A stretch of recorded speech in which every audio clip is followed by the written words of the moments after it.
Hallo meine Lieben und herzlich willkommen zu einem neuen Video. Heute erzähle ich euch, wie es eigentlich dazu gekommen ist, dass ich so schnell wieder schwanger war nach der Geburt der Sechslinge. Sicherlich können sich die meisten denken, dass das kein Mensch plant, ja, direkt nach einer Sechslingsgeburt wieder ein Kind zu bekommen.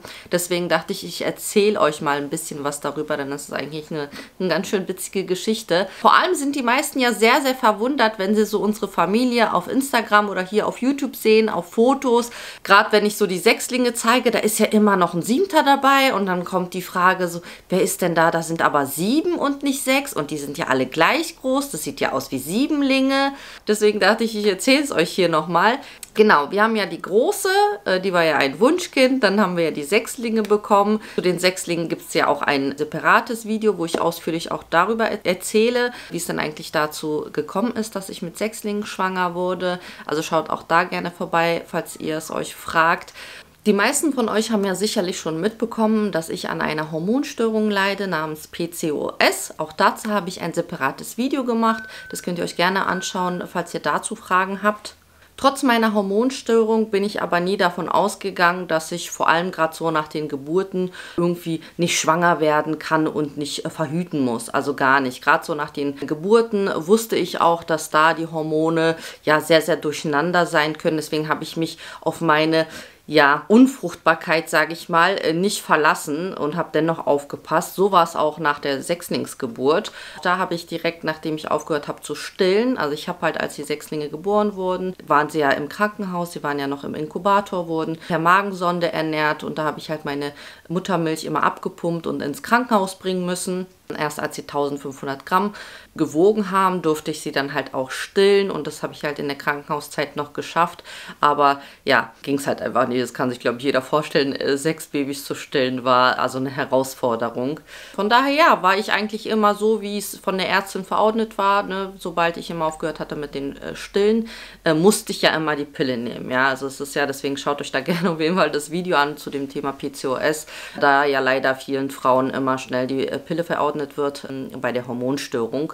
Und so war es halt bei mir, dass ich eigentlich direkt immer dann mit der Pille wieder angefangen habe. So, dann hatte ich die Pille angefangen und war der Meinung, so, ich verhüte jetzt wieder. Dann verging halt ein Monat und ich hatte meine Periode nicht bekommen und habe mich halt gewundert und habe bei der Frauenärztin angerufen und meinte dann so, ja, ich habe meine Periode nicht bekommen, was ich ja mit der Pille halt ja eben bekomme. Und dann meinte sie halt am Telefon einfach, ja, das ist jetzt ganz normal, ne? Die Sechslingsgeburt liegt ja gerade mal 3 Monate her. Da sind die Hormone noch nicht so eingespielt. Ich würde mir da keine Gedanken machen. Und das war dann auch so. Ich habe mir halt wirklich überhaupt keine Gedanken gemacht. Ich habe keine Vermutung gehabt oder sonst irgendwas. Und ja, den weiteren Monat da drauf hatte ich dann einen Termin zur Krebsvorsorge bei der Frauenärztin. Habe mir bis dato wirklich überhaupt keine Gedanken gemacht, so könnte ich schwanger sein oder sonst irgendwas. Das ist mir gar nicht in den Sinn gekommen. Bin ganz normal zu meinem Termin zur Krebsvorsorge hin, habe mich da hingesetzt, mit der Ärztin gesprochen und dann habe ich auch nochmal geschildert, dass ich ja letzten Monat trotz der Pille die Periode nicht bekommen habe und dass es ja jetzt diese Woche wäre es jetzt wieder so weit, dass ich jetzt eigentlich jetzt wieder die Periode kriegen müsste. Ich meinte auch noch zu ihr, ich glaube, ich habe irgendwie einen Vitaminmangel, denn ich bin andauernd so müde und ne, ich meine, ich hatte da 3 Monate alte Sechslinge. Was erwartet man da? Ne? Natürlich war ich müde und erschöpft, aber ich war auch der Meinung, irgendwie, ich muss wahrscheinlich auch einen Vitaminmangel haben und habe sie da gebeten, dass sie den auch bitte kontrollieren soll. So, dann ging es zum Untersuchungsstuhl, ne, wie so eine Krebsvorsorge halt aussieht und ja, wird halt auch natürlich ein Ultraschall gemacht. Ja, sie hat dann kurz auch meinen Bauch abgetastet und da auch so ein bisschen komisch geguckt. Habe ich mir auch noch nichts bei gedacht.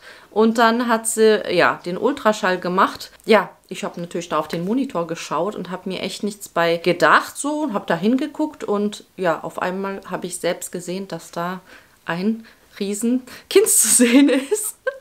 Also sie hat mir auch wirklich nicht gesagt, so Frau Temis, Sie sind schwanger, sondern ich habe halt auf den Monitor geguckt und schon selber realisiert, dass da ein Baby drin ist. Und meine erste Reaktion war nur so, wie ist das denn passiert? Also ich habe wirklich auf den Kopf gehauen und dachte so, hä? Wie ist das denn jetzt passiert? Das Witzige war ja auch daran, dass ich ja Die beiden Schwangerschaften davor waren ja eben mit einer Hormonbehandlung, wo man ja immer sehr, sehr schnell beim Frauenarzt ist. Und immer diesen ersten Ultraschall, den ich immer zu sehen bekommen habe, war ja wirklich, wo man nur diesen kleinen Punkt sieht von der Fruchthöhle und noch nicht mal das Embryo drinne, ja. Und da war es so, ich war halt wirklich schon in der 9. Woche schwanger und man konnte halt einfach schon dieses ganze Kind da sehen, ne? Kopf, Arme, Beine haben gezappelt. Und das kannte ich halt vorher nicht, ne, sondern immer so diesen Punkt. Und es war halt wirklich so, ja, so ein krasser Schreck. Ich dachte nur so, hä, wie ist das denn passiert, ne? Ich habe doch die Pille genommen, kann ja gar nicht sein. Und ja, ich sag mal, auch da war es wieder mal eine falsche Aufklärung. Ja, denn ich war ja halt der Meinung, direkt, wenn ich sie nehme, verhütet sie. Aber ja, man hätte da eben nochmal anders aufpassen müssen, noch einen Monat oder so. Hätte ich da ein bisschen später angefangen, dann hätte ich wahrscheinlich auch von Natur aus meine Periode bekommen, ne? Was ich ja halt auch nie immer habe, ist ja auch so mein Problem. Aber ja, das war dann erstmal so ein Schock. Das war halt schon vergleichbar wie mit den Sechslingen. Da war der Schock ja auch ganz schön groß, als ich dann beim Frauenarzt saß und sie die Diagnose gab. Es sieht nach Sechslingen aus. Genauso war es da der Schock, ne, weil ich halt gerade gerade mal vor 3 Monaten Sechslinge zur Welt gebracht hatte. Die Sechslinge waren auch neu zu Hause angekommen. Wir hatten gerade so unseren Rhythmus entwickelt. Und da dann wieder schwanger zu sein, war halt eben dieser große Schock. Aber dennoch, direkt als ich aus dem Frauenarzt rausgegangen bin, weiß ich ganz genau, dass ich meinen Bauch angefasst habe und gesagt habe, ich liebe dich. Weil es ist für mich so trotzdem so schön gewesen. Also dennoch so gleich dieses, ja, ich habe trotzdem ihn direkt geliebt. Ja, obwohl er nicht geplant war. Genauso wie meine Sechslinge nicht. Auf jeden Fall war ich dann eben schwanger. Ich habe mich dann auch auf ihn gefreut, weil als ich dann zu Hause war und mit meinem Mann gesprochen habe, ja, waren wir zwar schon geschockt, so jetzt noch eins, aber wir hatten Sechslinge und was wir in dem Moment gesagt haben, war jetzt, ja, jetzt eins mehr oder weniger, macht jetzt auch keinen Unterschied mehr. Ne? Also Sechslinge waren halt nicht geplant, das war für uns schon, ja, einfach, ja, krass. Und dann haben wir gesagt, jetzt noch eins oder mehr, macht jetzt auch gar keinen Unterschied mehr. Muss ich halt sagen, ja, war an sich das Anstrengendste einfach die Schwangerschaft, ne? Ich hatte halt einfach noch kleine Sechslinge, Babys, ja, und hatte dann halt einen Bauch und dann beim Füttern hier so das Kind halten, während da noch das Bauch ist und Flasche füttern und so weiter. Also es war auf jeden Fall eine sehr, anstrengende Schwangerschaft, wenn nicht sogar die anstrengendste von allen. Denn bei den Sechslingen habe ich ja relativ früh schon im Krankenhaus gelegen und nicht viel gemacht. Und ja, bei Malik Musa, hochschwanger, ganzen Tag auf den Beinen, sich um die Sechslinge gekümmert. Ich hatte auch sehr, sehr viele Beschwerden, muss ich sagen. Vor allem, glaube ich, weil ich auch so schnell schwanger wurde, einfach noch mein Körper gar nicht so weit war. Also ich hatte halt sehr, sehr starke Beschwerden im Beckenbodenbereich, dort sehr, sehr starke Schmerzen, weil ich natürlich ja so kurzzeitig davor eben eine Extremschwangerschaft mit Sechslingen hatte. Wobei ich mich dann andererseits auch gewundert habe, als ich dann direkt danach nur ein Kind im Bauch hatte, dachte ich so, du kannst jetzt den Platz genießen. Und dann konnte ich mir noch weniger vorstellen, wie davor eigentlich 6 reingepasst haben. Ne? Also es war dann auch auf jeden Fall so witzig.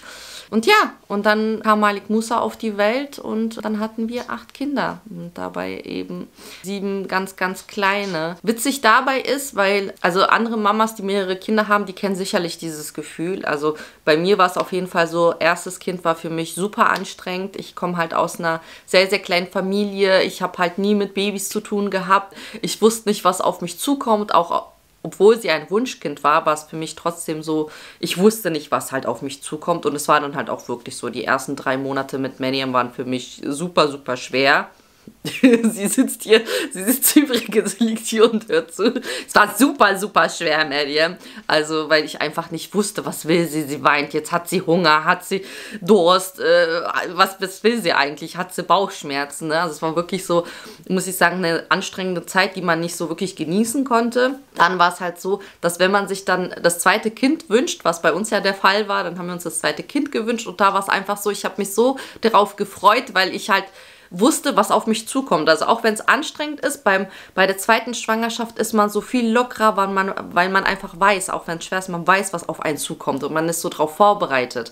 Und ja, ich war dann mit Sechslingen schwanger und das war halt wieder eben eine ganz, ganz andere Situation, auf die man sich einstellen musste und war eben doch nicht das, wo ich dachte, ich kann es jetzt genießen, ne? Ganz im Gegenteil.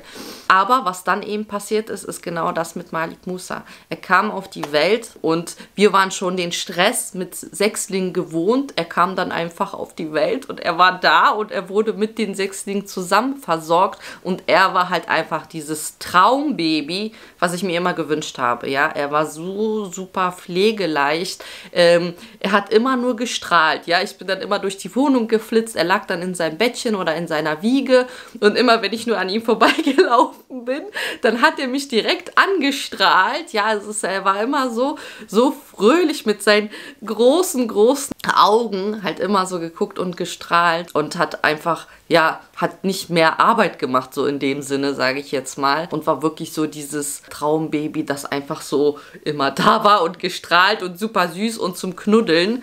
Deswegen war es auf jeden Fall, ja, gar nicht jetzt dann nochmal anstrengender, außer eben die Schwangerschaft, die war halt sehr, sehr anstrengend.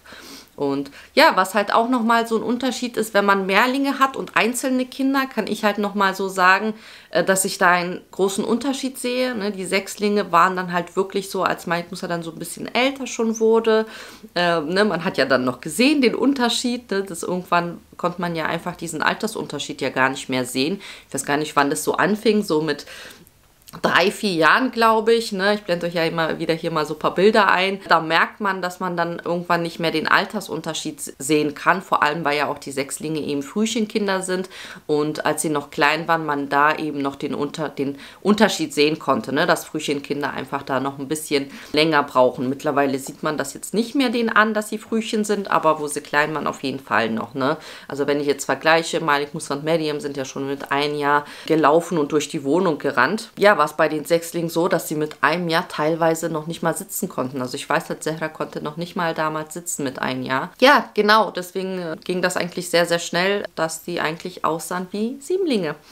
Und da war es halt auch so, dass Malik Musa dann irgendwann mal so mit in diese Gruppe reingekommen ist, so mit in deren Alltag sich mal eingebunden hat. Weil die Sechslinge waren in so einem großen Laufstall und da war er noch zum Beispiel zu klein, dass wir ihn da mit reingetan haben. Und dann irgendwann wurde er immer älter und dann ist er mit zu denen. Dennoch finde ich auch jetzt, heute, wo die Sechslinge 12 sind und Malik Musa 11, merkt man trotzdem den Unterschied. Also die Sechslinge haben schon so einen ganz anderen Bezug zueinander wie Malik Musa. Also die Sechslinge sind immer so, die hocken so krass aufeinander, wo ich immer sage, so geh doch in ein anderes Zimmer, mach doch was alleine, wo die dann immer, nee, zusammen, obwohl die sich ja auch mega zanken. Dennoch haben die so eine andere Verbindung. Und Malik Musa ist eher so dieser doch Einzelgänger, ja, klar, es sind seine Geschwister und er spielt auch mit denen und so, aber dennoch merkt man bei ihm, dass er schon so eher auch sich mal zurückzieht und mehr Zeit für sich haben möchte. Auch er hat eine, ja, hochsensible Art entwickelt, wo ihm dann halt manche Dinge einfach dann zu viel sind und er sich schon diesen Rückzugsort sucht. Ja, was bei den anderen halt so gar nicht der Fall ist. Aber ja, ich habe Gott sei Dank kerngesunde Kinder, auch wenn ich nie geplant habe, 8 Kinder zu haben. Ja, mein Wunsch war immer 3 Kinder zu haben und gut, 3-mal war ich schwanger. Nur bei der einen Schwangerschaft war es halt ein bisschen zu viel. Aber ja, ich bin sehr, sehr stolz auf meine Familie und meine Kinder. Und Gott sei Dank, dass sie einfach kerngesund sind und alle ganz, ganz tolle Kinder, super Charaktere. Auch da ist es immer wieder erstaunlich, wie unterschiedlich die Kinder sind. Also falls ihr auch dazu ein Video haben wollt, dass ich mal irgendwie über die Sechslinge mal spreche oder die sich auch vorstellen, wie unterschiedlich die sind, weil gerade das finde ich so auch ganz besonders, ja, wenn man Sechslinge hat und man denkt so, ja, 6 Kinder gleichzeitig geboren, denkt man so, ja, alle sind gleich, aber nein, die haben schon von klein auf ihren eigenen Charakter schon entwickelt gehabt und mehr ist es für uns Eltern auch sehr, sehr interessant zu beobachten, wie da sich die Kinder eben entwickeln und wie unterschiedlich ihre Charaktere sind. Ich habe vergessen eigentlich noch zu sagen, auch Malik Musa war ein Kaiserschnitt, genauso wie die Sechslinge. Das war die Empfehlung der Ärzte, da ich so schnell eben nach den Sechslingen wieder schwanger wurde und das dann eine Risikoschwangerschaft war. Denn bei der normalen Geburt hätte irgendwie die Kaiserschnittnarbe aufreißen können und ich hätte innerliche Blutung bekommen können. Deswegen wollten die Ärzte das Risiko nicht eingehen und so kam Malik Musa auch per Kaiserschnitt auf die Welt. Und ja, somit hatte ich eigentlich alle Geburtsmethoden, die es gibt, durch. Denn Maryam kam auf natürlichem Weg auf die Welt, auch ohne PDA, ohne nichts. Die Sechslinge waren dann Kaiserschnitt mit Vollnarkose. Ja, es war klar, dass das eine Notsituation und so weiter wird. Und Malik Musa war dann geplanter Kaiserschnitt mit PDA. Ja, deswegen hatte ich alle 3 sozusagen Geburtsmethoden hinter mir und ich kann heute immer jedem empfehlen. Natürliche Geburt ist halt immer das Beste. Dann der Kaiserschnitt mit PDA war halt einfach, ja, super interessant, ne? Weil man ist so betäubt, aber kriegt alles mit. Also es war schon, ja, auf jeden Fall sehr, sehr interessant, aber war natürlich schön, dass man das wenigstens mitbekommen konnte und nicht wie bei den Sechslingen halt eben in Vollnarkose. Ja, genau, das war's zu der zu der Geschichte, wie es zu Malik Musa gekommen ist, zu unserem 8. Kind. Ich hoffe, euch hat das Video gefallen und ja, und ihr lasst dem Video einen Daumen hoch da. Abonniert auch sehr gerne den Kanal und aktiviert die Benachrichtigungsglocke, um auch das nächste Video nicht zu verpassen. Bis bald.